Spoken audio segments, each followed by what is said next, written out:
एक छोटे से गांव में सलीमा बी नाम की एक औरत रहती थी।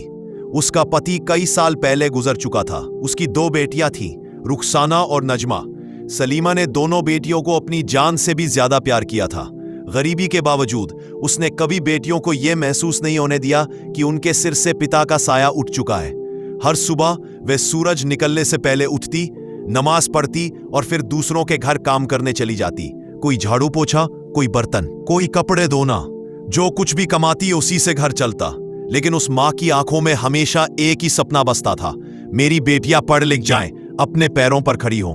रुखसाना की मेहनत और नजमा की मासूमियत। बड़ी बेटी रुखसाना बहुत समझदार थी। वो माँ के साथ घर के कामों में भी हाथ बटाती और पढ़ाई में भी अव्वल रहती। वहीं छोटी बेटी नजमा बहुत चंचल और मासूम थी। उसे गुड़ियों से खेलना, फूल तोड़ना और कहानियां सुनना बहुत पसंद था। रुखसाना अक्सर कहती, अम्मी एक दिन मैं जरूर डॉक्टर बनूंगी ताकि गरीबों का इलाज मुफ्त में कर सकूं। सलीमा मुस्कुरा देती, खुदा करे मेरी बेटी का यह ख्वाब पूरा हो जाए। लेकिन जिंदगी में सुख कहाँ ज्यादा देर टिकता है। कठिन दिन की शुरुआत। एक दिन सलीमा भी बीमार पड़ गई। लगातार काम और कमजोरी के चलते उन्हें तेज बुखार और खांसी रहने लगी।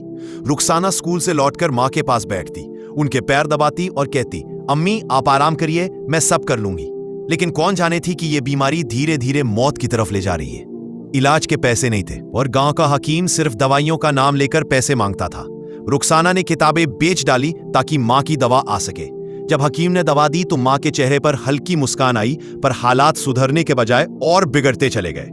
वक्त की मार। एक शाम सलीमा बी की तबीयत बहुत खराब हो गई। रुखसाना और नजमा दोनों उनके पास बैठी थी। सलीमा ने कांपते होठों से कहा, बेटियों अगर मैं चली जाऊं तो एक दूसरे का सहारा बनना, किसी पर बोझ मत बनना। रुखसाना रो पड़ी, अम्मी आप हमें छोड़कर नहीं जा सकती। लेकिन नियति को कौन रोक सकता है। कुछ ही घंटों में सलीमा बी की सांसें थम गई। घर में सन्नाटा छा गया। अकेली बेटी, आप दोनों बहनें बिल्कुल अकेली रह गईं। रुखसाना ने अपने आंसू पोंछे और छोटी बहन को सीने से लगा के कहा, अब मैं ही तेरी अम्मी हूं और तू मेरी नजमा।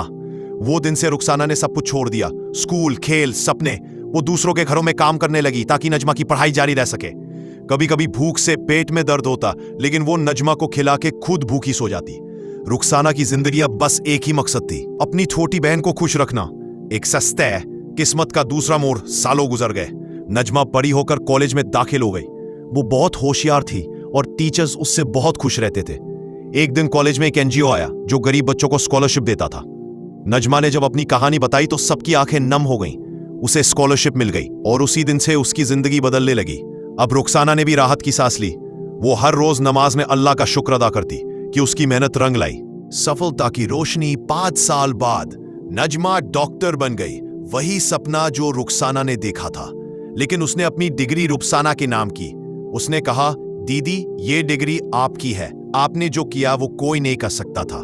रुखसाना की आंखों से आंसू बह निकले। वो बोली, नहीं ये तेरी मेहनत है नजमा, मैंने तो बस माँ की दुआओं को संभाला है। दोनों बहनें एक दूसरे से लिपट गईं। माँ की तस्वीर दीवार पर मुस्कुरा रही थी। शायद वो भी अपनी बेटियों पर गर्व महसूस कर रही थी। कहानी की सीख। माँ की ममता और बहन का त्याग दोनों ही अल्लाह की दी हुई सबसे बड़ी नेमतें हैं। गरीबी चाहे कितनी भी बड़ी क्यों ना हो, अगर दिल में हौसला और प्यार हो तो हर मुश्किल आसान हो जाती है।